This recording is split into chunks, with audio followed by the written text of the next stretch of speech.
Hi అండి, అందరికీ నమస్తే. Welcome to my channel. ఎలా ఉన్నారండి? అందరూ బాగున్నారా? నేను బాగున్నాను. మీరందరూ కూడా బాగుండాలని మనస్ఫూర్తిగా కోరుకుంటున్నాను. ముందుగా మీ అందరికీ కూడా శ్రీ క్రోధినామ సంవత్సర ఉగాది శుభాకాంక్షలు అండి. మన తెలుగువారందరూ కూడా ఎంతో ఇష్టంగా చేసుకునే ఉగాది పండుగ అన్నమాట. మొదటి పండుగ. ఈ రోజు నుంచే పంచాంగం కూడా మారుతుంది. మనకి కొత్త క్యాలెండర్ అంటే జనవరి 1 కాదండి, ఈ ఉగాది నుంచి చూసుకోవాలన్నమాట. అది అందరికీ తెలిసిందే, మన తెలుగువారందరికీ కూడాని. ఇక ఈ రోజునైతే అందరూ కూడా వేప పువ్వు పచ్చడి అయితే తిన్నారా? నేను మా ఇంట్లో అయితే ఇలా పూజ చేసుకున్నానండి. అన్నీ చేసుకున్న తర్వాత లాస్ట్లో ఇలా వీడియో తీసి మీకు పోస్ట్ చేస్తున్నాను. మీరందరూ కూడా ఎప్పుడూ బాగుండాలని నేను దేవుణ్ణి మనస్ఫూర్తిగా అయితే కోరుకున్నాను. నేను బాగుండాలి, మీరందరూ కూడా బాగుండాలన్నమాట. అలాగే దగ్గరలో ఉన్న గుడికి పిల్లలు వెళ్ళొచ్చారు, నేనైతే వెళ్ళలేదండి. ఇంట్లోనే పూజ చేసుకున్నాను. నేను నిన్న సాయంత్రం మా ఊరి గ్రామదేవత గుడికి అలాగే శివాలయానికి వెళ్ళొచ్చాను అనమాట. వెళ్తే ఇవాళ సాయంత్రం వెళ్తాను, ఇంకా ఉదయాన్నే అయితే వెళ్ళలేదండి. గుడి దగ్గర కూడా పిల్లలు ప్రసాదం తీసుకొచ్చారన్నమాట, అంటే పచ్చడి. మనం ఎంత చేసుకున్నా కానీ గుడిలో స్వామికి నైవేద్యంగా పెట్టింది కూడా తెచ్చుకొని తింటే చాలా మంచిది కదా. ఇక ఇలా అయితే నా ఉగాది కొత్త సంవత్సరం పూజ ఇలా చేసుకున్నాను అన్నమాట. ఈ పచ్చడి ఎలా చేయాలనేది నేను చూపించాను కదండి, నేను మళ్ళీ ఈరోజు రెడీ చేసి పెట్టాను అనమాట. ఈ పండగ కొంచెం ఎండలు అవి ఎక్కువగా ఉంటాయంటండి. పంచాంగ శ్రవణం నేను ఆల్రెడీ ఈరోజు టీవీలో విన్నాను.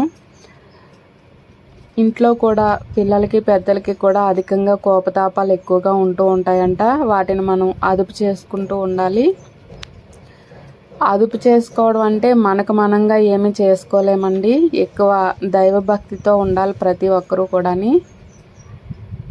ఎక్కువగా ఇష్టదైవాన్ని ఆరాధిస్తూ ఆ దైవాన్ని పూజించడం వల్ల మనలో శాంతి అనేది కలుగుతుందన్నమాట. అందుకోసమని ఎక్కువ శాతం దేవుడికి దగ్గరగా ఉండడానికి అందరూ కూడా ప్రయత్నించండి. ఏముందండి, రోజు మీకు వీలైన సమయంలో ఉదయం కానీ సాయంత్రం కానీ కొంచెం దేవుడి ముందర కూర్చొని మనకి తోచిన ప్రసాదం ఏదైనా పెట్టి ఒక పువ్వు పెట్టి మనస్ఫూర్తిగా ఆ స్వామిని ఎవరి ఇష్టదైవాన్ని వాళ్ళు ప్రార్థిస్తే మనకి జాతకంలో ఉన్న జాతక దోషాలు ఏమైనా ఉంటే కనుక కొంతవరకు శాంతించబడతాయి అన్నమాట. దైవానుగ్రహం ఉంటే మనం ఎలాంటి వాటి నుంచి అయినా తప్పించుకోవచ్చు. అలా చేయలేదనుకోండి, గోటుతో పోయేది గొడ్డల వరకు అంటారు కదా, అలా అవుతుందన్నమాట. అలా కాకుండా అందరూ కూడా చాలా జాగ్రత్తగా భక్తి శ్రద్ధలతో ఉండాలండి. నాకు తెలిసినంత వరకు నేను మీకు చెప్తున్నాను. ఇవన్నీ కూడా మనకి సోషల్ మీడియాలో అందరూ చెప్తున్నారు, పండితులందరూ కూడాని. వాళ్ళు చెప్పినవి కూడా కొన్ని పాటిస్తూ ఉండాలండి. మన మంచి కోసమే కదా వాళ్ళు ఏం చెప్పినా సరేని. ఇలా మనస్ఫూర్తిగా పూజ అయితే చేసుకున్నాను. నాకు దేవుడి మందిరం చాలా చిన్నగా ఉంది, చూసారు కదండి. అక్కడ మళ్ళీ 2 స్టూళ్ళు వేసి ఒక పీట పెట్టి అక్కడ ప్రసాదం పెట్టానన్నమాట. ఇలా కాదనుకోండి, విడిగా పీఠం పెట్టాలి. అలా పెడితేనేమో నాకు కాళ్ళు అవి తగిలేస్తూ ఉంటాయండి, అక్కడే తిరగాలి కదా మేము. అందుకని ఇలా ఏర్పాటు చేసుకున్నాను. స్వామికి ధూపదీప నైవేద్యాలు అన్నీ పెట్టుకొని మెయిన్గా మన గ్రామ దేవతలను అవి ఈరోజు ప్రార్థించి పూజించాలండి. గ్రామదేవత మనల్ని చల్లగా చూసిందనుకోండి, మనం అందరం కూడా బాగుంటామన్నమాట. మా ఊరు గ్రామదేవత అయితే నంగాలమ్మ, అమ్మ వాళ్ళ ఊర్లో గ్రామదేవత అయితే ఉబ్బాలమ్మ తల్లి. ఈ ఊర్లో ఇంకా కోటసత్తమ్మ తల్లి ఉందండి, తెలుసు కదా. నేను ఆ గుడికైతే వెళ్ళి మీకు ఇంకా వీడియో పెట్టలేదన్నమాట. ఒకసారి పెడతాను. చాలా పెద్ద గుడి అండి, చాలా ఫేమస్ అయిన గుడి. కోటసత్తమ్మ గుడి అంటే తెలియని వాళ్ళే ఉంటారన్నమాట, ఎక్కడెక్కడి నుంచో వస్తూ ఉంటారు. ఇక నేను చేసిన వేప పువ్వు పచ్చడి చూసారు కదా. వేప పువ్వు అయితే చాలా ఎక్కువ వేసానండి. మీకు ఈ గ్లాస్లోంచి కూడా రేఖలు కనిపిస్తూ ఉంటాయి. అయినా ఎక్కువ శాతం చేదు అనేది లేదన్నమాట. చాలా బాగుంది పచ్చడి అయితేనే. అలాగే వీడియో చూసి లైక్ చేయడం మర్చిపోతున్నారో లేక మీకు ఇంట్రెస్ట్ ఉండడం లేదో తెలియడం లేదండి. వీడియోలో ఏమన్నా పొరపాట్లు ఉంటే నాకు తెలియచేస్తే నేను కొంచెం సరిదిద్దుకుంటూ ఉంటాను. చూస్తున్నారు కదా, పువ్వులు బయట కొనాలంటే చాలా రేట్లు ఉన్నాయండి. ఇలా పండగలప్పుడు చాలా ఎక్కువ రేట్లు ఉంటాయి కదా. నాకు ఇంట్లో పూసిన పువ్వులే ఎప్పుడు కూడా నేను పూజ చేసుకుంటూ ఉంటానన్నమాట. ఎందుకంటే వాటి కోసం కూడా మళ్ళీ ప్రత్యేకించి ఖర్చు పెట్టడం నాకు ఇష్టం ఉండదు. ఇంట్లో పువ్వులు లేనప్పుడు బయట కొనాల్సి ఎలాగైనా తప్పదు. ఇక సాయంత్రం ఇలా మా ఊరు గ్రామదేవత అయిన నంగాలమ్మ తల్లి దగ్గరికి వచ్చానన్నమాట. అమ్మవారిది పూరు గుడిసండి, చిన్న గుడిసెలాగా ఉంటుందన్నమాట. 4 వీధులకు కలిపి మధ్యలో ఉంటుంది అమ్మవారు. నిత్యం కూడా ధూపదీప నైవేద్యాలు అందుకుంటూనే ఉంటుంది. రేపుడు కోసమని ముస్తాబు చేస్తున్నారనమాట గుడి అంతాని. ముస్తాబు అంటే ఏముందండి, వేపరొబ్బలు, మామిడి తోరణాలు ఇవన్నీ కూడా కడుతున్నారనమాట. గ్రామదేవతకి వేపాకులే కదండి ఎక్కువగా కడుతూ ఉంటారు. ఆ గుడిలో ఉన్న ఆవిడకి నేను తెలుసంట, కానీ ఎక్కడ చూసాను అనేది గుర్తుకు రావటం లేదని చెప్పారండి. ఈ గుడి దగ్గర కొన్ని రోజులు ఒక్కొక్కరు ఉంటూ ఉంటారనమాట. పాడుకుంటారు కదండి, ఆ ప్రకారం వస్తూ ఉంటారు వాళ్ళు. ఇంకా నేను అమ్మవారికి తీసుకెళ్ళిన చీర, జాకెట్ ముక్క, పసుపు కుంకుమ, పువ్వులు, గాజులు ఇవన్నీ కూడా అమ్మవారికి పెట్టి అమ్మవారి ఆశీర్వాదం తీసుకొని వచ్చానన్నమాట.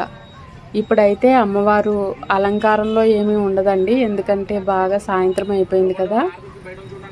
7:15 ఎంత అవుతుంది నేను వెళ్ళేసరికి. తెల్లవారితే ఉగాది కదండి, అమ్మవారికి అభిషేకం, కుంకుమ పూజలు ఉంటాయంట. దానికోసమని సాయంత్రం అన్నీ తీసేస్తారనమాట, ఇక్కడున్న పువ్వులు, ఈ సామాగ్రి అంతా కూడాని.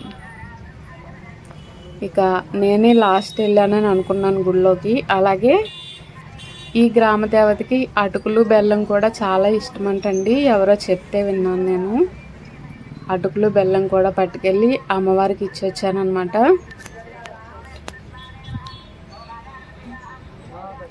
అవన్నీ కూడా ఆయన ఒక్కొక్కటి తీసుకుని అమ్మవారికి పక్కనవి పెడుతున్నారు. అలాగే నిమ్మకాయలు కూడా అమ్మవారికి ఇచ్చి నేను కూడా తెచ్చుకున్నానండి ఇంటికి కడదామని. ఇక ఇక్కడ పూర్తయిన తర్వాత నేను ఎదురుగుండానే కొంచెం ముందుకు వెళ్తే మా ఊరి గోలింగేశ్వర స్వామి గుడి ఉంటుందండి. ఎంతో పురాతనమైన గుడి అన్నమాట. ఆ గుడికి కూడా ఏదో కథ ఉంటుంది, నాకైతే తెలీదు. నేనైతే అస్తమానం వెళ్ళను కదండి, ఎప్పుడో వెళ్తూ ఉంటాను. ఇది వరకు అయితే నేను వేరే ఇంట్లో ఉన్నప్పుడు అక్కడ పార్వతి గారు అని ఉండేవారనమాట. జ్యోతి, పార్వతి గారు, నేను కలిసి కార్తీక మాసంలోని ఇలా ఏవైనా పండుగలప్పుడు కూడా అస్తమానం వెళ్తూ ఉండేవాళ్ళం. ఎవరైనా తోడుంటే అలా వెళ్తూ ఉంటే చాలా బాగుంటుంది. ఈ మధ్య అయితే అస్సలు అలా కుదరట్లేదన్నమాట. ఈ అమ్మవారు రేపైతే చాలా అందంగా అలంకరణ చేస్తారండి. పిల్లలు వెళ్తే కనుక నేను వెళ్ళిన ఒక చిన్న వీడియో తీసి మళ్ళీ పెడతాను అన్నమాట మీకు.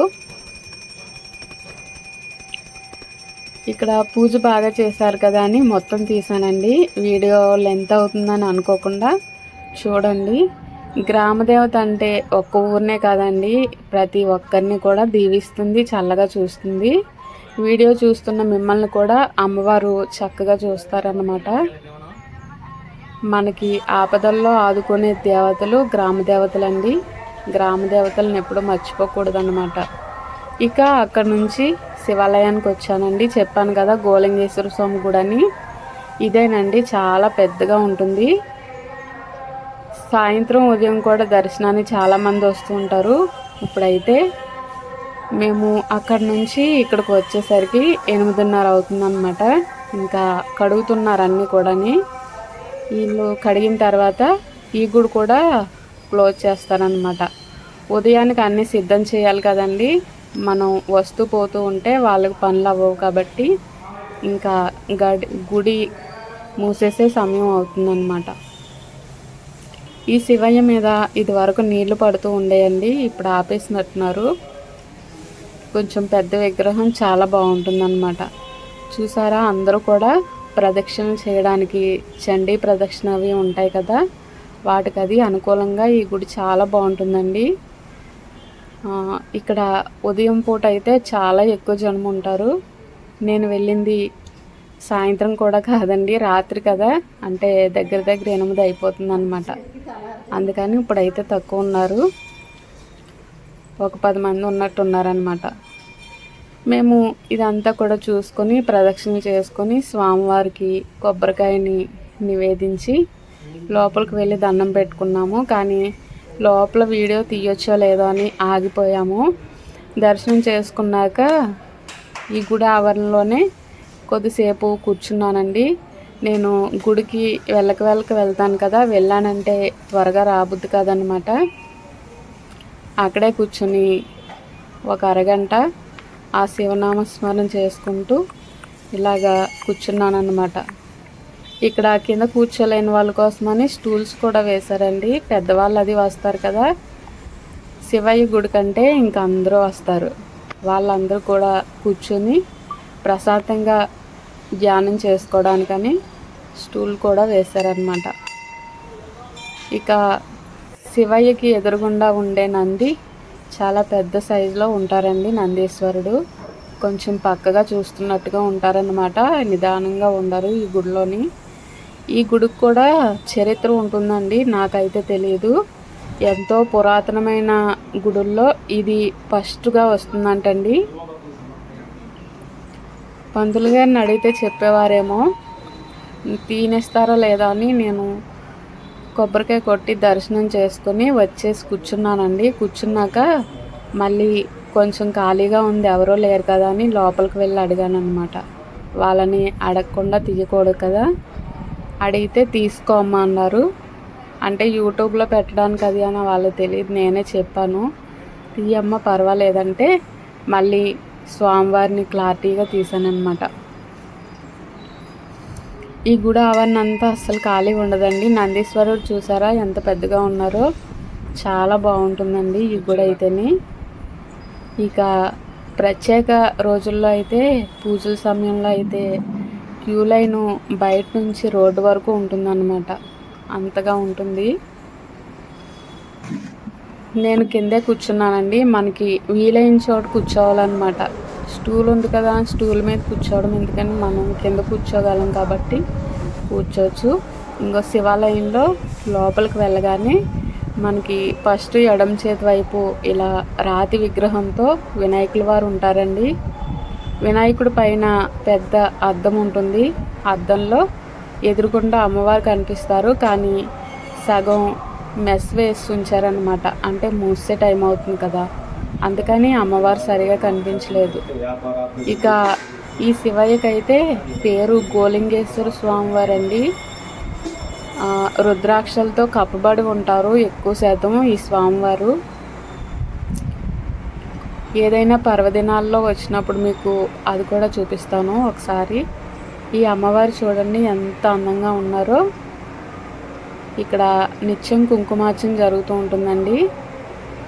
ఒకవైపు వినాయకుడు, తర్వాత గోలింగేశ్వర స్వామి, తర్వాత ఈ అమ్మవారు ఉంటారనమాట.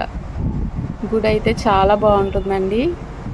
రోజు వెళ్ళి ఆ శివాలయంలో కొద్దిసేపు కూర్చుని బయట ప్రదక్షిణ చేసి వచ్చినా సరే చాలా మంచిదండి. నాకైతే కొంచెం దూరం కాబట్టి నాకు వెళ్ళడం కుదరక నేను వెళ్ళను. వీలైన వాళ్ళు అలా వెళ్తూ ఉంటే మీ దగ్గరలో ఉన్న ప్రతి గుడికి కూడా వెళ్ళి రావడం చాలా మంచిదండి. మనం రోజు కూడా స్వామికి ఏమీ పట్టుకెళ్ళకపోయినా సరే బయట నుంచి స్వామిని దర్శనం చేసుకుని ప్రదక్షిణ చేసి ఆ వరండాలో కొద్దిసేపు కూర్చుని వచ్చినా సరిపోతుందన్నమాట. చూసారు కదా, ఇంకా మాకు ఇక్కడ కూడా దర్శనం అయిపోయాక ఇంటికి వచ్చేసామండి. ఇలా ఇంటికి వచ్చిన తర్వాత వేప పువ్వు పచ్చడి రెడీ చేసి మీకు వీడియో అయితే పెట్టానన్నమాట. ఇంకా నిన్నంతా అలా సరిపోయిందండి. ఈరోజైతే పూజ అయిన తర్వాత మీకు మళ్ళీ ఈ వీడియోకి వాయిస్ ఓవర్ ఇస్తున్నాను. ఇదండి రోజు వీడియో.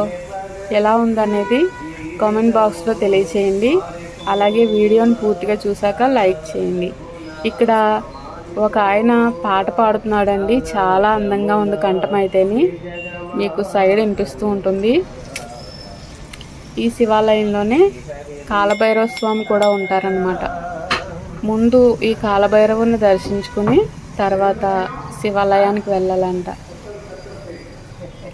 ఈ కాలభైరవ స్వామి ఉన్న టెంపుల్ శివాలయం దర్శనం చాలా మంచిదండి. కాలభైరవుని మనం రోజు కూడా దర్శనం చేసుకుంటూ ఉంటే మనకి శత్రు బాధలు ఉండవంటండి. ఇంట్లో ఉన్నా సరే కాలభైరవాష్టకాన్ని చదువుకుంటూ ఉంటే, ఎవరికైనా సరే శత్రు బాధలు ఎక్కువగా ఉంటే కనుక డైలీ కాలభైరవాష్టకాన్ని చదువుకుంటూ ఉండండి. ఇంట్లోనే చాలా ప్రభావవంతంగా పనిచేస్తుంది. ఇక ఇప్పుడు మీరు చూస్తున్నది అయితే మా దగ్గరలోని వీరభద్రస్వామి గుడి అండి.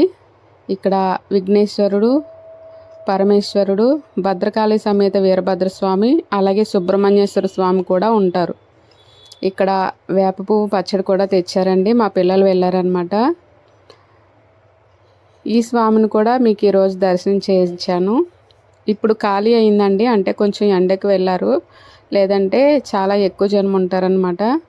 ఇక ఈరోజు మా వంట వచ్చేసి పెసరపప్పు అన్నం అండి. అంటే మేమైతే అత్తేసరి అన్నం అంటాము. అలాగే పచ్చిపులుసు. ఈ పచ్చిపులుసు అత్తేసరి అన్నంలోకి కొంచెం నెయ్యి వేసుకుని బెల్లం వేసుకుని తింటే చాలా బాగుంటుంది. నెయ్యి గడ్డ కట్టిందని నేను ఇలా వేడివేడి అన్నంలో పెట్టానన్నమాట, కరిగిపోతుందని. అలాగే గడ్డ పెరుగు. ఇంకా ఇవి ఉంటే ఇంతకు మించి ఇంకేం కావాలి చెప్పండి. ఈరోజు మా భోజనం అయితే ఇలా పూర్తయింది. పూజ అది అన్నీ మీకు షేర్ చేసుకున్నాను కదా. వీడియో ఎలా ఉందనేది కామెంట్ చేయండి పూర్తిగా చూసిన తర్వాత. అలాగే లైక్ చేయడం మర్చిపోవద్దు. మీకు నచ్చితే మరికొంతమందికి నా వీడియోస్ని షేర్ చేయండి. వీడియో అయితే లాంగ్ అయిందని అనుకోద్దండి, ఎందుకంటే అన్ని దేవతామూర్తుల్ని మీకు చూపించాను కాబట్టి కొంచెం లెంతీగానే అనిపిస్తుంది. పండగ పూట ఇలాంటి దర్శనాలు చేసుకోవడం కూడా చాలా మంచిది. మరొక మంచి వీడియోతో